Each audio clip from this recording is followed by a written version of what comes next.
여러분 안녕하십니까? KBS 아메리칸 뉴스입니다. LA 카운티가 오늘부터 코로나19 위험 등급이 레드로 완화되면서 식당들의 실내 영업이 재개되는 등 추가 경제 개방이 시작됐습니다. LA 카운티 보건국은 안전위생 지침을 발표하고 지침을 철저히 준수해 줄 것을 당부했습니다. 김경일 기자가 보도합니다. 오늘 새벽을 기점으로 LA 카운티는 추가 경제 재개방이 시작됐습니다. 실내 식사 서비스도 제공할 수 있게 됐습니다.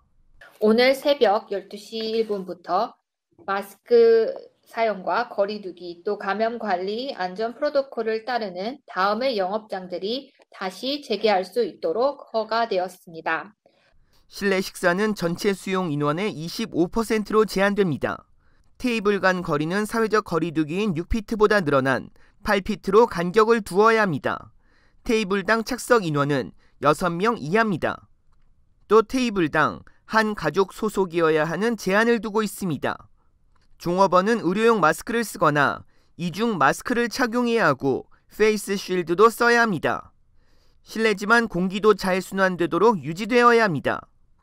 대형 쇼핑몰의 경우 전체 수용 인원 제한이 50%를 유지해야 합니다. 푸드코트는 실내 식당과 마찬가지로 25% 제한을 두고 있습니다. 소매업체들도 실내 영업이 가능해졌습니다. 미용실은 실내 수용 인원 50%, 영화관은 25%를 수용하고 좌석은 6피트 이상 간격을 두는 제한으로 운영이 가능해졌습니다. 짐과 피트니스 센터, 요가, 댄스 강습도 전체 수용 인원의 10%를 제한으로 재개방됐습니다. 박물관과 동물원, 수족관 등의 관람은 25%로 오픈됩니다. LA 카운티 보건국은 추가 경제 재개방으로 지역사회 감염 위험도 다시 높아질 수 있어 주의를 당부했습니다. 몇 가지 활동들이 허가가 되었지만 모든 주민분들이 조심하시기 바랍니다. 안전하게 경제 재개방이 이어질 수 있도록 업주는 영업 제한 조치를 철저히 지켜줄 것과 고객들은 철저한 위생 지침과 업소내 조치에 잘 따라줄 것을 당부했습니다. KBS 뉴스 김경일입니다. 위험 등급 완화와 발맞춰 LA 카운티의 코로나 신규 확진자 규모도 오늘까지 사흘 연속 1,000명 아래를 기록하고 있습니다. 이 추세대로라면 일주일 평균 확진자 수 역시 1,000명 아래선으로 내려갈 것이 확실시됩니다. LA 카운티 공공보건국은 오늘 422명의 신규 확진자가 발생했다고 발표했습니다. 지난 토요일 947명, 어제 644명의 확진자가 나온 데 이어 사흘 연속 1,000명 아래를 기록했습니다. 입원 환자 수 역시 오늘 865명을 기록해 어제보다 28명이 더 줄었습니다. 다만 중환자 비율은 여전히 30% 선으로 높은 상황입니다. 카운티 보건국은 코로나 확진자 비율이 줄어들고 있지만 주말 미집계분이 반영되면 수치는 다소 올라갈 것으로 전망하고 있습니다. 3차 경기 부양금 지급이 지난 토요일부터 시작됐습니다. 국세청 IRS 웹사이트에 들어가면 지급 상황을 확인할 수 있는데요.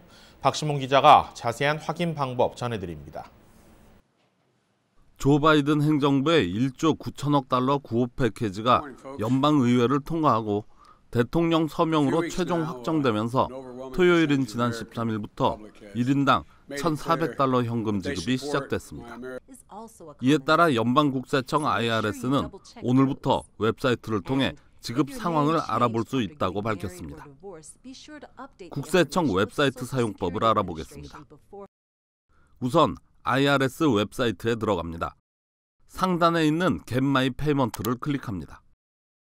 정식으로 허가된 사람만 들어갈 수 있다고 나오는데요. OK를 누릅니다. 제일 윗줄에 소셜 시큐리티 넘버를 넣습니다.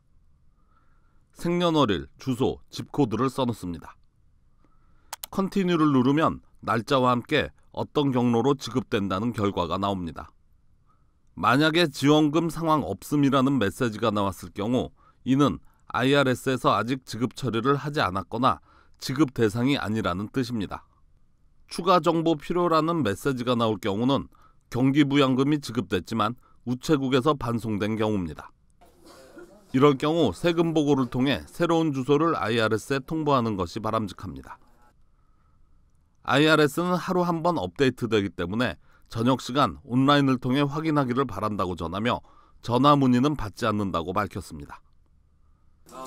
이번 지원금은 올해 세금 보고를 마친 납세자들은 올해 세금 보고 정보를 바탕으로 지급받게 되고 아직 세금 보고를 하지 않은 사람들은 지난해인 2020년 세금 보고 정보가 기준이 됩니다. 한편 3차 경기부양금 지급 대상자는 연소득을 기준으로 1인 7만 5천 달러 이하, 부부 합산 15만 달러가 넘지 않아야 합니다. 또 부양가족이 있을 경우 나이에 상관없이 1명당 1,400달러가 더해집니다. KBS 뉴스 박시몬입니다. 3차 경기 부양 법안을 마무리한 민주당과 바이든 행정부가 다음 입법 과제로 본격적인 이민 개혁 법안 처리에 나설 것으로 전망됩니다. USA 투데이와 뉴욕 포스트 등 미국 언론들은 스테니 호이어 민주당 하원 원내대표의 말을 인용해 민주당 하원이 이번 주부터 서류미비 청소년인 이른바 드리머 구제 법안 마련을 위한 심의에 들어갈 것이라고 전했습니다. 논의가 진행 중인 이민 개혁 법안은 모두 2개로 드리머 외에 농장 노동자들의 합법화 방안이 추진될 예정입니다. 이번 법안은 바이든 대통령이 앞서 제안했던 포괄 이민 개혁 법안과는 별도로 추진되는 것으로 당장 포괄 이민 개혁보다는 개별적 법안부터 접근해 처리하겠다는 민주당의 보관이 담겼다는 분석입니다. 아메리카 드림 앤 프로미스 법안은 2021년 1월 1일 기준 미국에 체류하고 있고 부모와 입국 당시 18세 미만이었던 드리머들에게 10년간 조건부 영주권 자격을 부여하고 향후 취업 또는 군 복무 시 정식 영주권을 취득할 수 있게 하는 내용을 담았습니다. 또 농장 근로자 현대화 법안은 최근 2년 사이 180일 이상 농업 부문에서 일한 이민자들에게 합법 체류 자격을 부여하는 내용을 담았습니다. 하버드 램지어 교수의 위안부 왜곡 논문과 관련해 미국 내 교수들이 비판에 속속 동참하고 있습니다. 증거가 없는 가짜 정보를 토대로 작성된 논문은 학문의 자유로부터 보호받을 수 없다며 즉각 철회돼야 한다고 규탄했습니다. 램지어 교수의 논문은 학문적 자유가 아니다. 가짜 학문은 즉각 철회돼야 한다. 미국 내 저명한 학자들은 한 목소리로 거친 표현들을 쏟아냈습니다. This is an era of disinformation and misinformation, and somebody dressing up fake news as fact and calling it scholarship. That's our responsibility to call out and say this isn't academic freedom, which is one of the rarest privileges in any constitutional democracy. And he's hiding behind that, thinking he'll get protection from that. But you don't get academic freedom if you aren't honest with your evidence, and there's no evidence. 램지어 교수가 위안부를 경제적 논리, 게임 이론으로 비유한 것에 대해서도 신랄한 비난이 쏟아졌습니다. 식민지의 여성과 일본군, 심지어 10대 소녀들까지 동원됐던 위안부 역사는 그 어떠한 합리적인 동의와 협상을 전제로 할 수 없다는 점을 분명히 했습니다.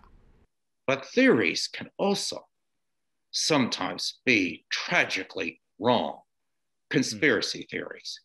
And I want to emphasize how important it is that we seek the truth. We hold each other accountable to seeking the truth.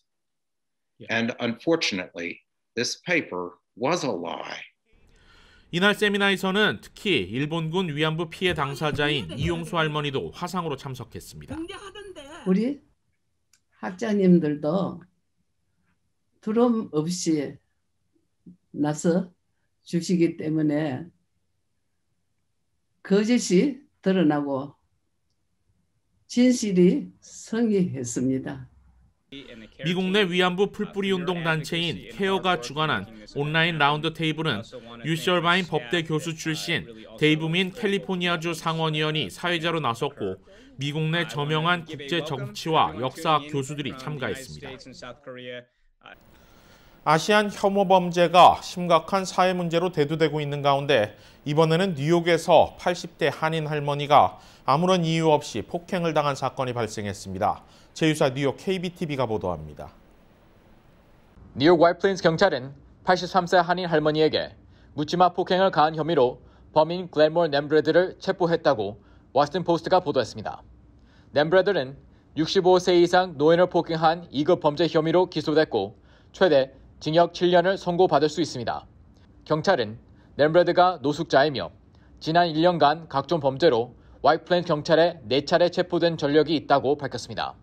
피해자는 지난 9일 쇼핑센터 부근을 걸어가던 중 용의자인 램브러드의 갑작스러운 주먹질에 머리를 땅에 부딪혀 이식을 잃었습니다. 뉴욕 웨스트체스터 카운티 지방검사인 미리엄 로카는 이번 사건과 관련해 인종차별 혐오 범죄 혐의점이 있는지 조사하고 있다고 밝히고 피해자가 아니더라도 중어 범죄를 목격하면 즉시 경찰에 신고하길 촉구한다고 전했습니다. 아시아계를 겨냥한 중어 범죄가 잇따라 발생하면 뉴욕 등 주요 도시에서 주민들이 자경단을 조직하고 주기적으로 순찰을 도는 사례가 증가하고 있습니다. 한편 어제 나서 카운티에서는 최근 증가하는 아시아 지역 사회에 대한 폭력과 편견을 종식시킬 것을 촉구하는 집회가 열렸습니다. 이 자리에 참석한 수백 명의 사람들은 최근 증가하는 아시안 혐오 범죄에 대해 우려를 표명했습니다. NYPD에 따르면 2019년 뉴욕시에서 3건의 아시안 중어 범죄가 발생했습니다. 이는 2020년 29건, 올해 3월 7일 기준 이미 7건이 발생하는 등 아시안 혐오 범죄가 증가하고 있습니다. 뉴욕시는 아시안 혐오 범죄 예방을 위해 태스크포스를 구성해 활동하고 있습니다. KBTV 뉴스 이창환입니다. 코로나 팬데믹 이후 한인들의 정신 건강이 크게 악화되고 있다는 조사가 나왔습니다. 경제적 어려움이 부부 갈등으로 이어지고 심리적인 불안과 우울 증세도 커졌다는 분석입니다. 이유수 기자가 보도합니다. 코로나 사태 여파로 한인들의 정신 건강도 악화된 것으로 드러났습니다. 오늘 한인 가정상담소가 발표한 통계에 따르면 팬데믹 사태가 본격화된 지난해에는 부부 등 파트너 간의 갈등 문제를 겪은 한인들이 예년에 비해 많아진 것으로 집계됐습니다.